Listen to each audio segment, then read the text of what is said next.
if you talk about Indonesia, for instance, I think it's 90% of people live in the coastal area. And if you go to the definition of coast, which is quite interesting under the UN. So within the UN definition, coast is an area adjacent to the sea up to 30 kilometers.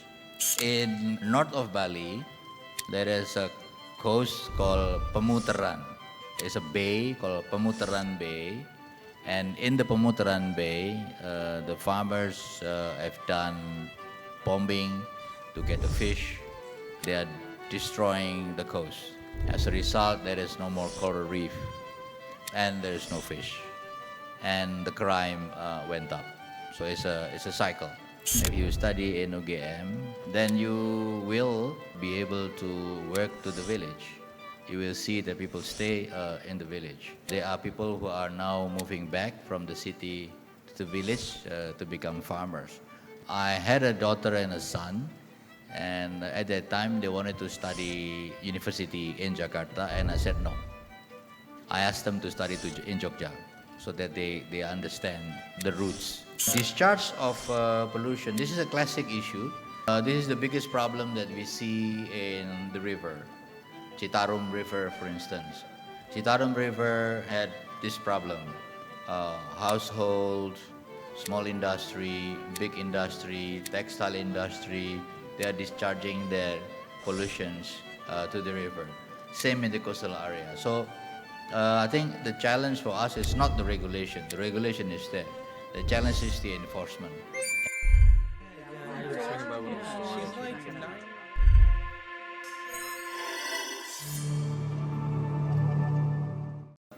Let me give you a little bit of my take on this event today.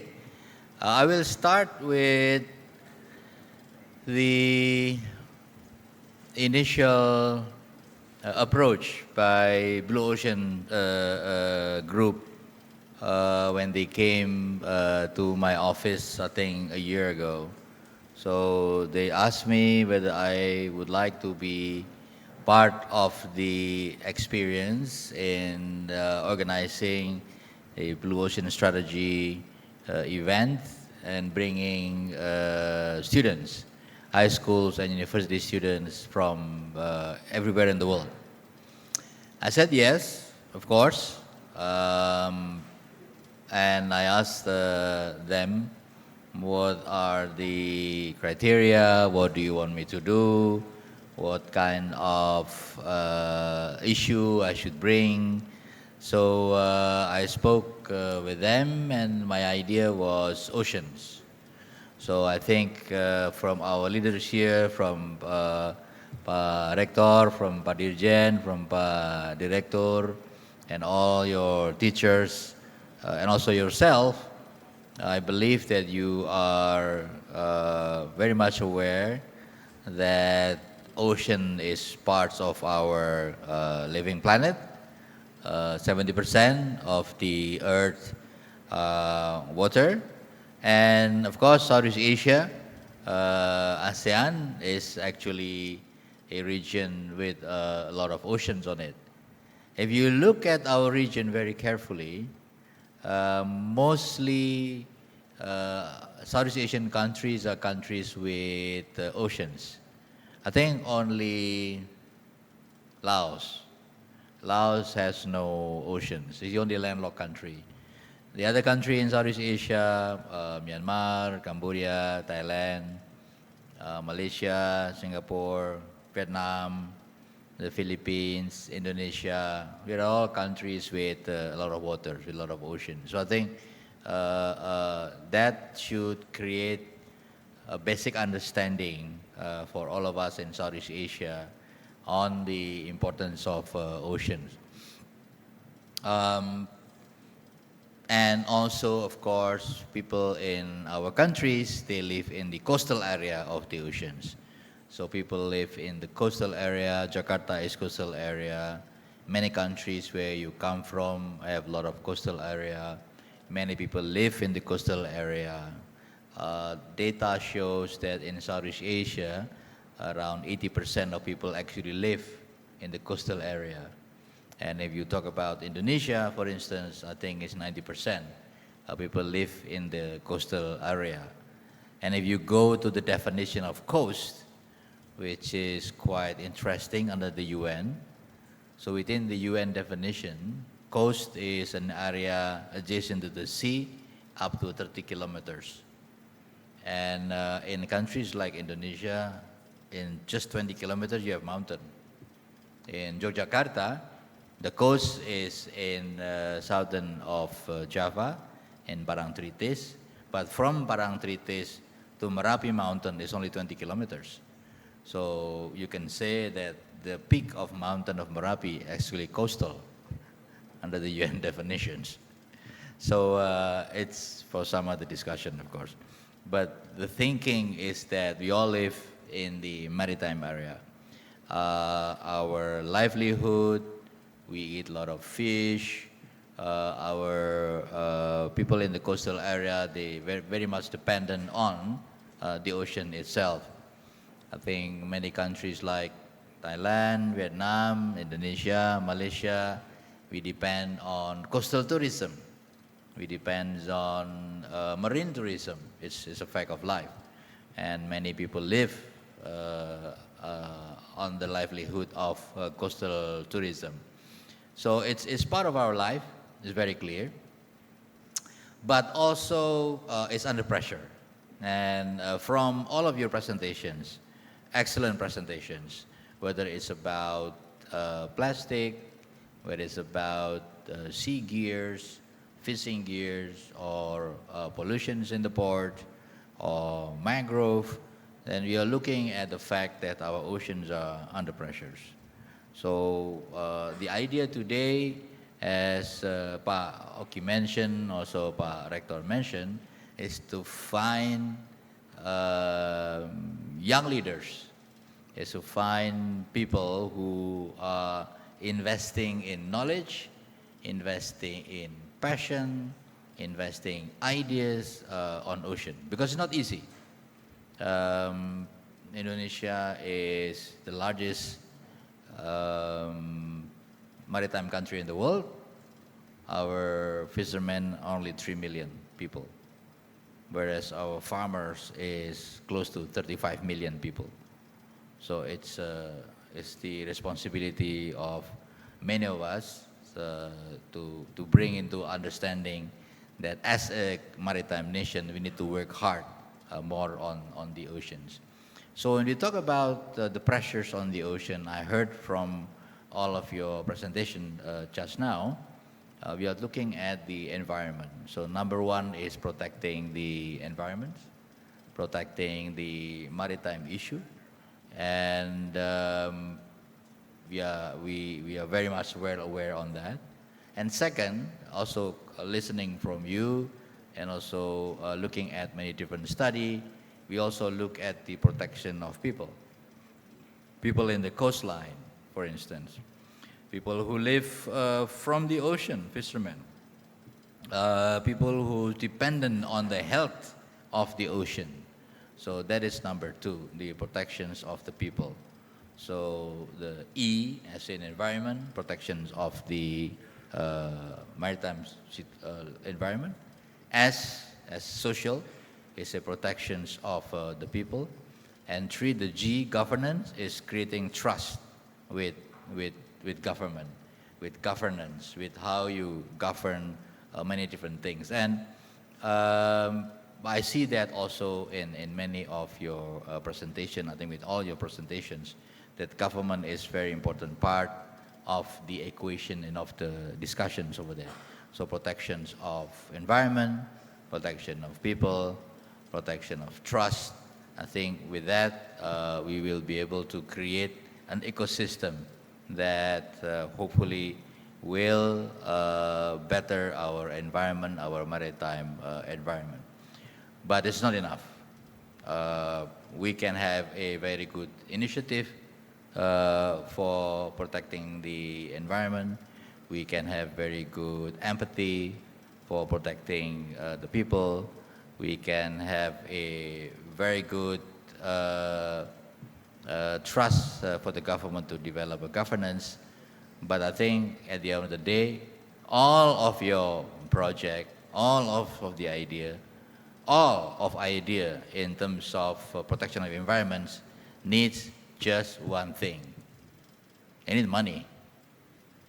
They need financing.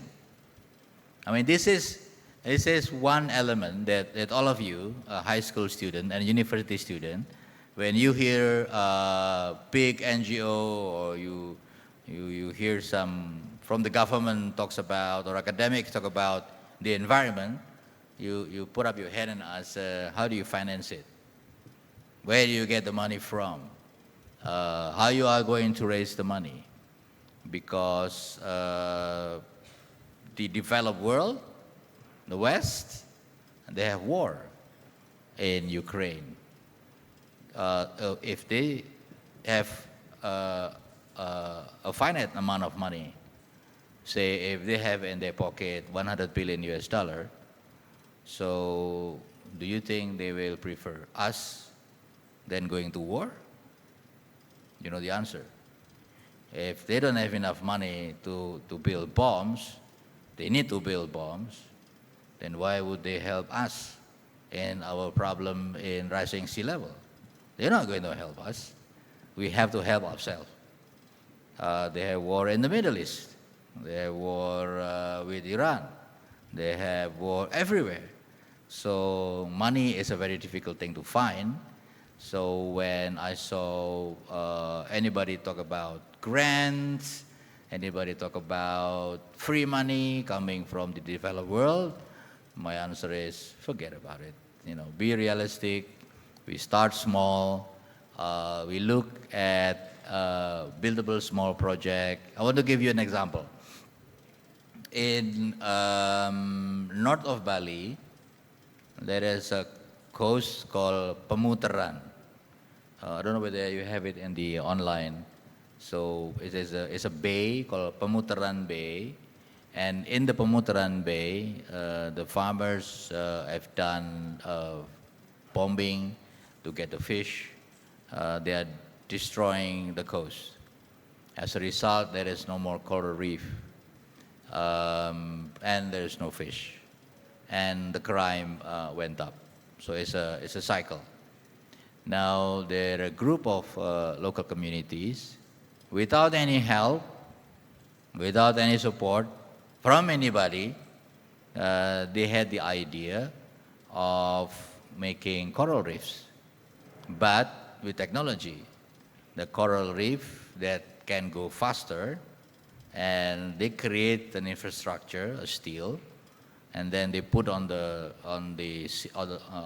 the sea, and they put a cable, and they put a small solar panel to give electricity to the steel structure and invite the growth of coral reef.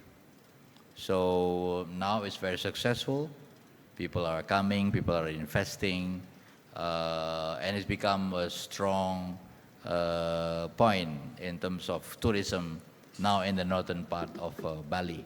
So this is an example that all of your growth ideas, actually you can implement that, you can force them, and you can do a lot of campaign, and then you get some small project and you do some upskilling from there. Also in Bali, if you remember, there is two girls from the junior high school who developed an NGO. It's called Bye Bye Plastic in Bali. It became a global movement.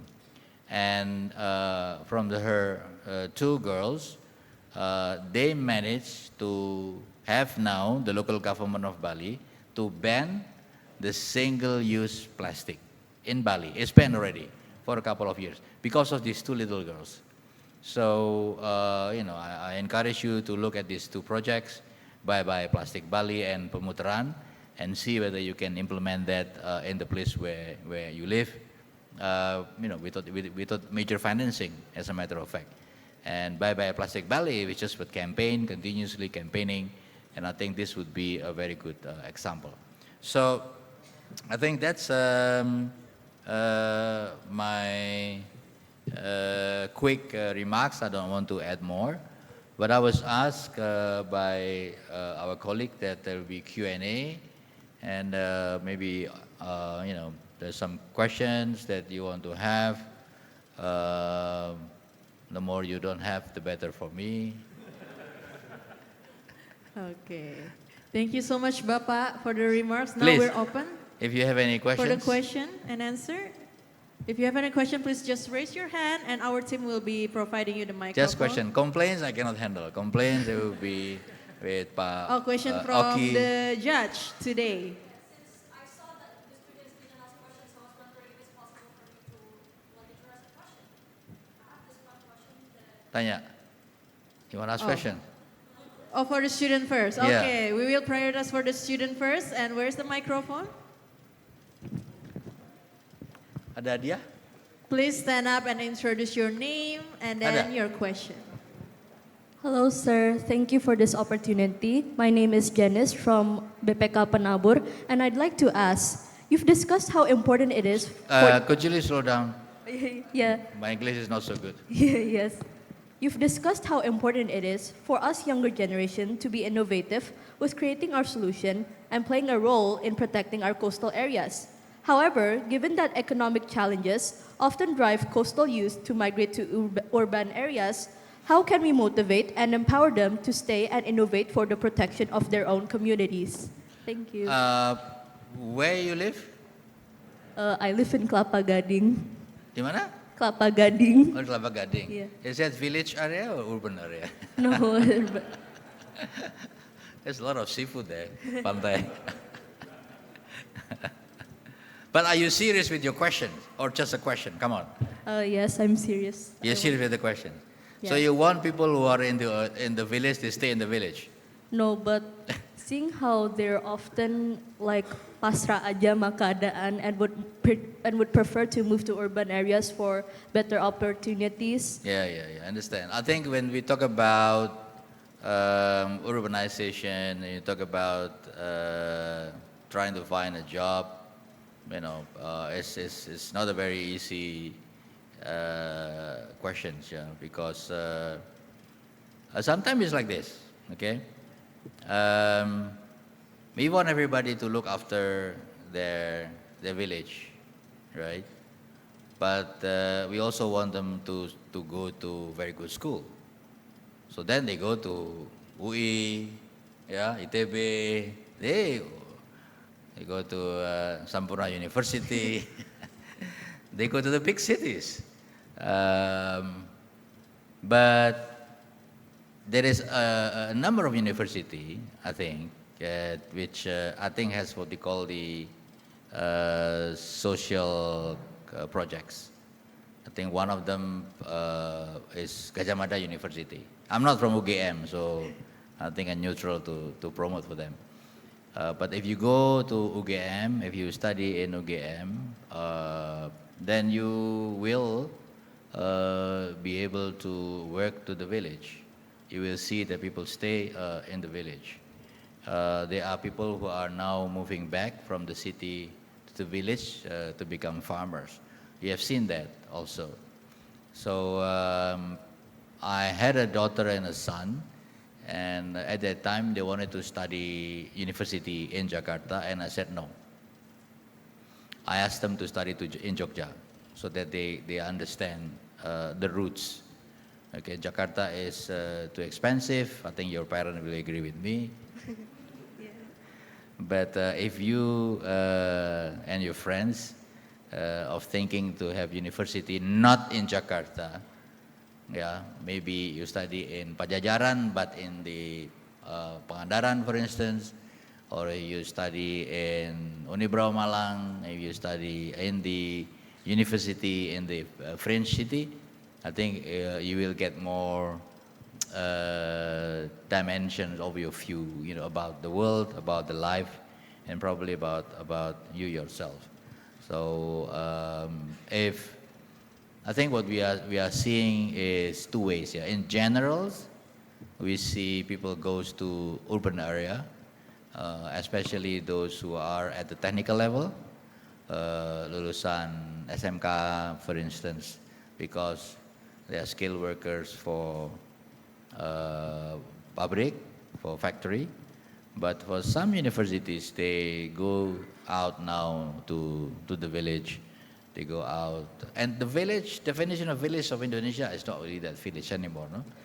Because if you say village, Ciwidey, yeah, it's village, it's Ciwidey, or Lembang. Lembang is village, but it's just 3 hours from Jakarta. So there is no such thing like village area anymore. I think what we have is more urban and less urban, something like that. So I mean, it is how it is today. But to stay in the place where they are, as your argument goes, is something that we should develop. Okay, thank you. Sama-sama. Okay, thank you for the answer and for the question. Any and more? we will open for another one. Okay, someone raised One, his two. hand already. 3. Okay, please state your name and your question. Selamat sore Pak Havas. Greetings everyone. I'm Prabowo Dwi Putra. You can call me Prabowo. I'm from SMK Triguna Utama. I'm studying currently about electromagnetics. Pak Havas, I watched your podcast with Pak Gita Wirjawan in his podcast Endgame.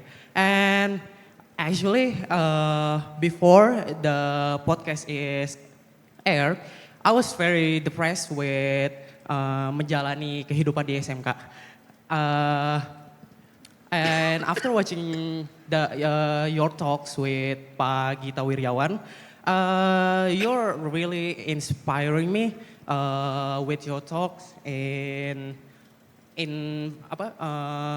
Germany about their vocational high school, SMK juga. And also, you mentioned about our identity that almost gone, about our true identity, where maritime is actually our real. And we're the youth, kita para pemuda dan penerus bangsa, the gold youth in 2045 probably. And I just want to ask some simple question.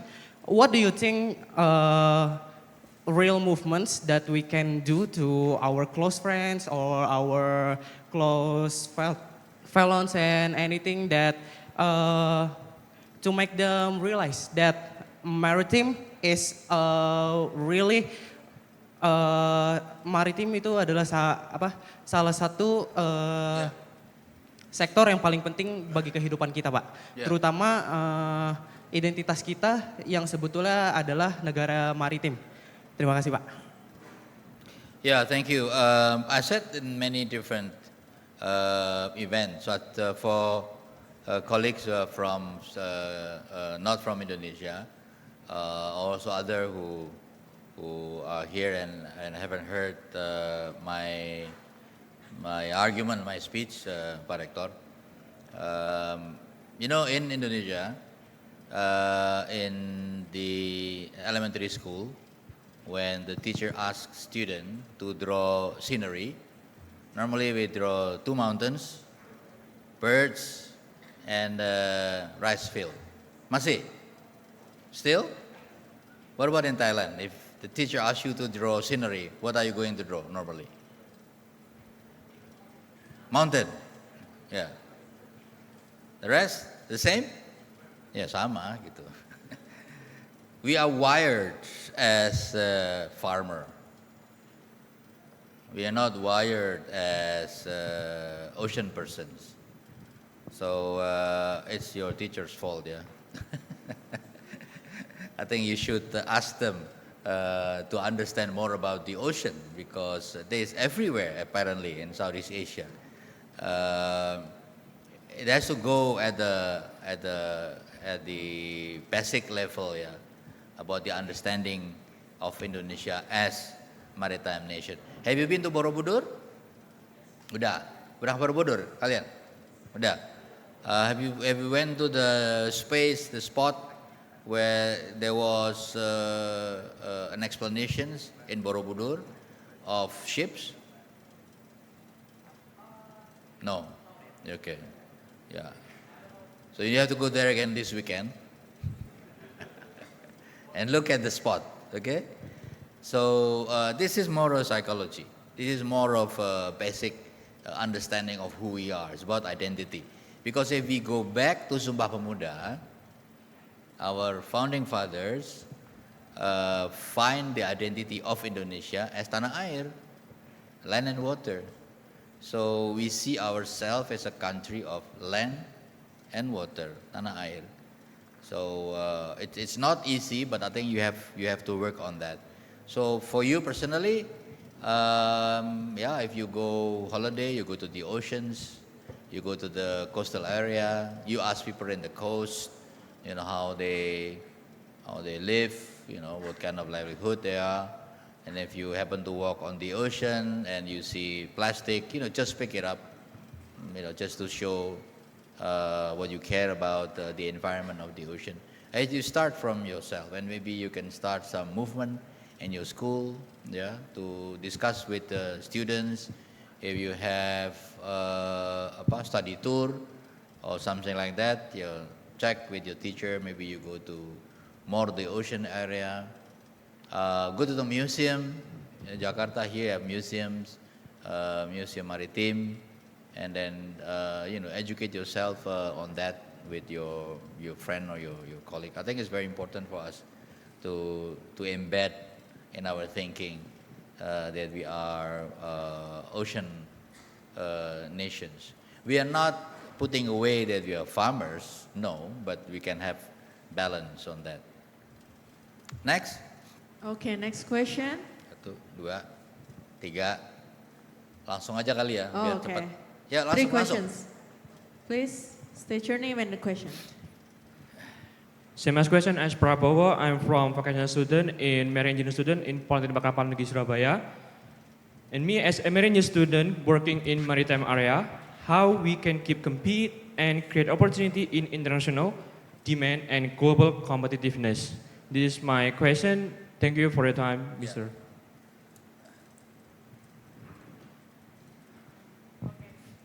Okay, for the next one, name and question.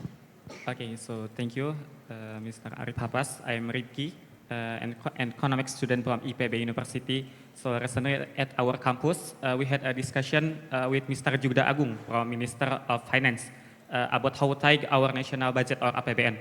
So your point today about the global crisis and shrinking liquidity is on spot, since we cannot rely on expensive foreigner debt. So I want to propose like Islamic blended finance as a survival mechanism. My question is, as a global leaders in Islamic finance in Indonesia, how does the Ministry of Foreign Affairs view the potential of this model in our economic diplomacy? Can we use this framework to reduce ASEAN dependency on traditional global donors? Good afternoon, sir. I'm Nadira Heronisa from SMK Yadika 11. I have a question. On the second day of the trip, we visited Kelor Island and the Seribu Island. On the way back, I got now an officer from the transportation agency who has escorting us on the boat. I saw with my own eyes how different the sea condition at the Muara Angke port were. Just 12 minutes after leaving the dock, the water near the port looked murky, and I asked the officer what the most harmful pollutant was, and he said it was from a local factories. During the return trip, I clearly saw greenish murky water being discharged directly into the sea from an industry on the coast. I asked the officer why this is still allowed, but he did not answer. I concerned about this situation. The Seribu Island have so much potential. So why is it environmentally like this? May I ask, sir, is the ministry taking any action on this matter? Thank you very much. Okay. Another one. No other? Okay, so blended finance, discharge of pollution on the coast, and global competitiveness of universities. I think on the blended finance, we have used it, the MRT. The MRT Jakarta is blended finance. The financings come from, because I was involved when I was Deputy Minister with Pak Luhut office. So the money comes from the World Bank, ADB. I think there are around 30 companies. Local government money, Jakarta province money, and then the money comes from the central government. Money comes from different private banks. Money comes from different financial institutions, from the US, from Europe, from Asia. We have Japan Bank, we have I think Korean Bank, and we have Chinese Bank. So it's this type of financing that is working. It's now we have also, do you know Trihita Karana in Bali? So Trihita Karana is an institution that is developed to create blended financing for different kinds of projects in Indonesia, for small projects, medium projects, or big projects. So it's been there, it's been done, and I think if you are interested in, look at the Trihita Karana, maybe you can arrange a visit there. You can quote me, that I mentioned Trihita Karana, Vice Minister Pak Havas, then you can write them and refer my name. So you can have a visit to them, because I know the CEO and everybody there. We developed it when I was the Deputy Menko Maritime. Discharge of pollution. This is a classic issue. This is the biggest problem that we see in the river. Citarum River, for instance. Citarum River had this problem. Household, small industry, big industry, textile industry, they are discharging their pollutions to the river. Same in the coastal area. So I think the challenge for us is not the regulation. The regulation is there. The challenge is the enforcement. And the enforcement is, because we are very complicated in terms of local governments, enforcement is with kabupaten, enforcement is with pemerintah daerah, and also with the national level, which is Kementerian Lingkungan Hidup. So I think this is also some idea that you can develop. You can do some sort of river ranger, for instance. I know a colleague of us from Waste for Change, Sano Bijaksano, I know him very well. He creates some environmental rangers in some area. So this type of ranger is something that probably you could think through.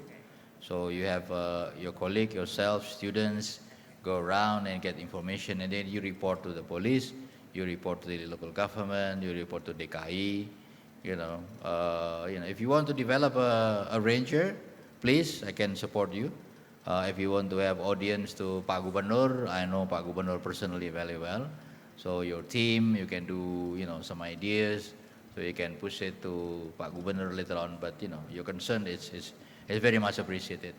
Global competitiveness on ocean studies. A couple of things. First, the level of your exposure of your university itself. If your university has a lot of study paper, academic paper, that's something you can increase the competitiveness. Because I think, as Pak Rektor mentioned ya Pak, global competitiveness ada elemennya kan, ada indeksnya. So if you work on the index and which element that you can increase by a student or ask your teacher or rectorate, then there's something that you can help. But what I think is missing from us in terms of maritime issue is academic papers.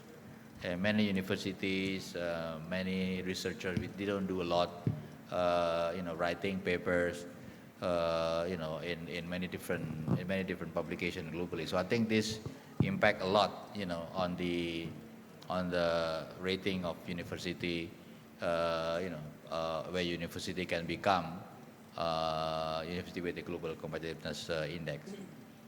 Okay, so I think that's my remarks and Q&A. Once again, I would like to thanks Pak Rektor, thanks Pak Dirjen, thanks Pak Direktur, and also everybody here today, students especially, for being part of the idea. And hopefully what you write, what you present is something that you have passions, and hopefully something that you can also implement in the future. In different events, many events where I normally have lecture and Q&A, I give gifts for those who ask questions. And I have prepared the gifts. The gifts are books. I wrote books, so I hope you read my books and see what's inside my head, from this book. Tadi yang tanya siapa aja? Ayo ke depan. Yeah, go to the front if you guys did ask a question and receive the book. Sini, sini, sini. You may go on the stage and take a picture together.